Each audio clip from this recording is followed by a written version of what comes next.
அனைவரும் வணக்கம். சற்றும் கிடைத்த முக்கிய அறிவிப்பு. தமிழகத்துல மழை மற்றும் பனிமூட்டம் இருக்கு. தேதி குறித்த வானிலை மையம் உஷார் மக்களே. இதை பத்தி தான் பிரீஃபா பார்க்க போறோம். குறிப்பாக இது எந்த மாவட்டத்துக்கு அதிகமான கனமழை மற்றும் அதிகமான பனிப்பொழிவு கொடுக்க போகிறது இந்த சிட்டிக்குள்ள மற்றும் பிரீஃபா மற்றும் சுருக்கமாக பார்க்க போறோம்.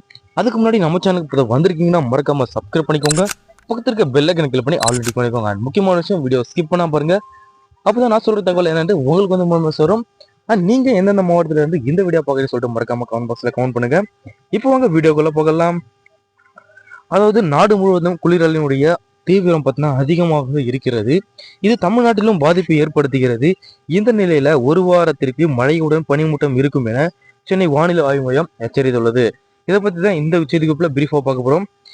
அதாவது இது குறித்து விடுக்கப்பட்டிருக்கும் அறிவிப்புல தென்கிழக்கு அரபிக்கடல் மற்றும் அதனையொட்டிய தெற்கு கேரளா பகுதியினுடைய ஒரு மேல் வளிமண்டல கீழடுக்கு சுழற்சி நிலவுகிறது எனவும், இதன் காரணமாக இன்று மையத்து பார்த்தீங்கன்னா டிசம்பர் 24ஆம் தேதி கடலோர தமிழகத்துல குறிப்பாக புதுவை மற்றும் காரைக்கால் பகுதியெல்லாம் லேசான பார்த்தீங்கன்னா ஒரு மழை பெய்ததாக சொல்றாங்க.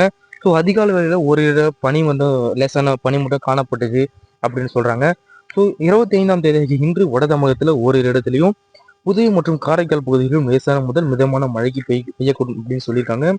ஸோ 26ஆம் தேதி 27ஆம் தேதியெல்லாம் தமிழகத்துல ஓரிரு இடத்திலும் புதுவை மற்றும் காரைக்கால் பகுதியிலும் அதிகமாக மற்றும் குறைவான மழை பெய்ய வாய்ப்பு இருக்க சொல்லியிருக்காங்க. ஸோ 28ஆம் தேதி பார்த்தீங்கன்னா தமிழகம் மற்றும் புதுவை காரைக்கால் பகுதிகளில் ஒரு வறண்ட வானிலை நிலவக்கூடும் சொல்றாங்க. அதனால அதிகால வேளையில ஓரளவு பனி வந்து காணப்படும் சொல்றாங்க. அதே போல 29ஆம் தேதியும் 30ஆம் தேதியும் புதுவை மற்றும் காரைக்கால் பகுதிகளில் கடலோர தமிழகத்துல பார்த்தீங்கன்னா பனி லேசான மற்றும் மிதமாக இருக்கும் அப்படின்ட்டு சொல்ல வராங்க. ஸோ இயல்பு நிலையிலிருந்து குறைந்தபட்ச வெப்பநிலையுடைய வேறுபாடு பார்த்தீங்கன்னா 7 முதல் 28ஆம் தேதி வரை தமிழகம் மற்றும் புதுவை காரைக்கால் பகுதிகளெலாம் ஸோ குறிப்பாக சொல்ல போனீங்கன்னா 2லேருந்து 3 டிகிரி ஏழுனே சொல்ல மாதிரி இயல்பை விட குறைவாக இருக்குன்னு சொல்றாங்க. ஸோ இன்ஃபர்மேஷன் பற்றிய கூடுதல் தகவலை உடனுக்குடன் துல்லியமாக தெரிஞ்சுக்கொள்ள நம்மளோட சேனலை சப்ஸ்கிரைப் பண்ணி வச்சுக்கோங்க.